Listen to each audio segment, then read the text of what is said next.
स्वागत आहे आवड निवड किचनमध्ये। मुलांसाठी रोजच कोणता पौष्टिक नाश्ता करावा हा प्रश्न तुम्हाला पडला असेल तर हा मोड आलेला मुगाचा नाश्ता नक्की करून पहा।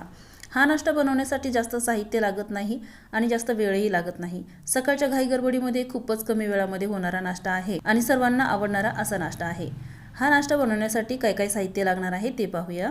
तर मी इथे घेतलेले आहेत मोड आलेले मूग 1 वाटी, 1 वाटी रवा आणि पाऊण वाटी दही। त्यासोबत घेतलेला आहे 4 लसणाच्या पाकळ्या, छोटासा अद्रकचा तुकडा, 2-3 हिरव्या मिरच्या, कढीपत्ता, बारीक चिरलेली कोथिंबीर आणि 2 मिरच्या बारीक चिरून घेतलेल्या आहेत। सर्वात अगोदर एका मिक्सरच्या भांड्यामध्ये मोड आलेले मूग टाकून घ्यायचे। जर मोड आलेले मूग नसतील ना तर असेच मूग रात्रभर भिजवून घेतले तरी चालतील, पण मोड आलेले मुगामुळे नाश्ता अजून पौष्टिक होतो। त्यानंतर 1 वाटी बारीक रवा मिक्सरच्या भांड्यामध्ये टाकून घ्यायचा। त्यानंतर दही टाकायचं आणि त्यानंतर हिरवी मिरची, अद्रक आणि लसूण आणि थोडीशी कोथिंबीर टाकायची। कोथिंबीर बारीक चिरून ठेवलेली आहे, त्यापैकी मी अर्धी कोथिंबीर यामध्ये टाकणार आहे आणि अर्धी कोथिंबीर नंतर वापरणार आहे नाश्ता बनवण्यासाठी। आता हे सर्व मिक्सरमधून बारीक वाटून घ्यायचं। मिक्सरमध्ये हे वाटण तयार करताना त्यामध्ये थोडं थोडं पाणी घालायचं, पण जास्तही पाणी घालायचं नाही आणि बिना पाण्याचंही वाटण तयार केलं तर ते वाटले जाणार नाही, घट्टसर होऊन जाईल रव्यामुळं। तर थोडं थोडं पाणी घालून मी मिक्सरमधून हे वाटण तयार करून घेतलं। तयार केलेलं वाटण एका भांड्यामध्ये काढून घेतलं। त्यानंतर यामध्ये घातली थोडीशी हळद, चवीनुसार मीठ आणि ज्या मिक्सरच्या भांड्यामध्ये हे वाटण तयार करून घेतले त्या मिक्सरच्या भांड्यामध्ये थोडंसं पाणी घालायचं आणि त्यानंतर ते पाणी यामध्ये घालून व्यवस्थित मिक्स करून घ्यायचं। या वाटणामध्ये आपण रवा घातलेला आहे, तर थोडंसं पाणी घालून 5 मिनिटासाठी असं झाकून ठेवायचं, जेणेकरून रवा छान फुलून निघतो। 5 मिनिटासाठी ठेवायचं, जास्त वेळ ठेवायचं नाही। तोपर्यंत एक फोडणी तयार करून घ्यायची। तर इथे एका छोट्याशा कढईमध्ये मी 2 चमचे तेल घातलं, त्यामध्ये 1 चमचाभर मोहरी घातली। मोहरी तडतडल्यानंतर यामध्ये जिरे घालायचे। जिरे छान भाजल्यानंतर त्यामध्ये बारीक चिरलेला कांदा घालायचा। कांदा छान परतून घ्यायचा। त्यानंतर त्यामध्ये कढीपत्ता घालायचा। कढीपत्ता पण मी बारीक चिरून घेतलाय आणि त्यानंतर यामध्ये घालायची बारीक चिरलेली हिरवी मिरची आणि त्यानंतर घालायची कोथिंबीर। आता ही कडकडीत फोडणी तयार केलेले जे बेटर आहे त्यावर घालायची। अशा पद्धतीने फोडणी घातल्यामुळे नाश्ता अजून स्वादिष्ट होतो। आणि ह्या फोडणीमध्ये तुम्ही हरभऱ्याची डाळ घालू शकता, थोडीशी उडदाची डाळ घालू शकता आपल्या आवडीप्रमाणे। आणि हे जे मिश्रण तयार केलेलं आहे ना हिरव्या मुगाबरोबर, त्यामध्ये तुम्ही दुसऱ्या भाज्या पण घालू शकता। फोडणी घातल्यानंतर हे सर्व व्यवस्थित मिक्स करून घ्यायचं।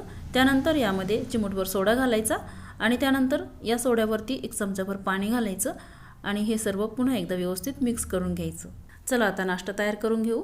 तर नाश्ता तयार करण्यासाठी मी इथे गॅसवर ठेवलेली आहे कढई।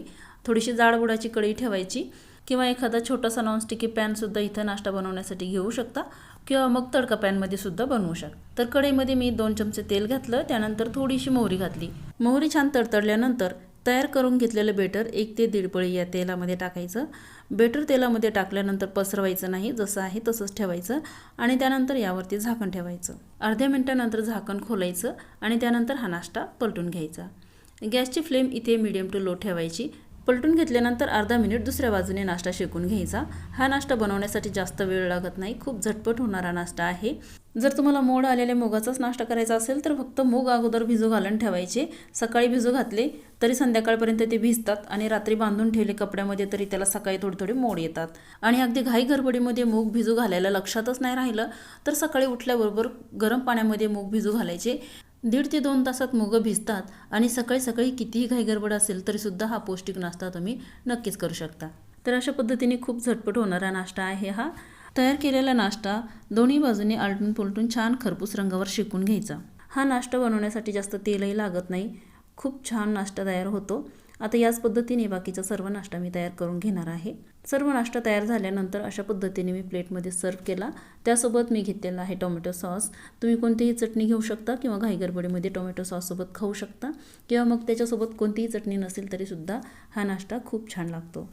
या नाश्त्याला तुम्ही मुगाचे स्पॉन्जी डोसे म्हणू शकता किंवा बनडोसे म्हणू शकता, कारण की बनडोशासारखाच नाश्ता झालेला आहे हा।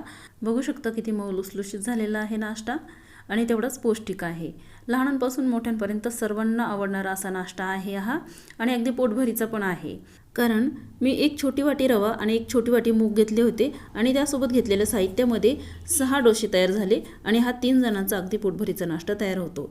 तर हा झटपट होणारा आणि पौष्टिक नाश्ता तुम्हीही करून पहा आणि रेसिपी आवडली असेल तर लाईक करा, चॅनलला सबस्क्राईब करा। पुन्हा भेटूया अशाच एका नवीन रेसिपीसोबत आवड निवड किचनमध्ये। धन्यवाद।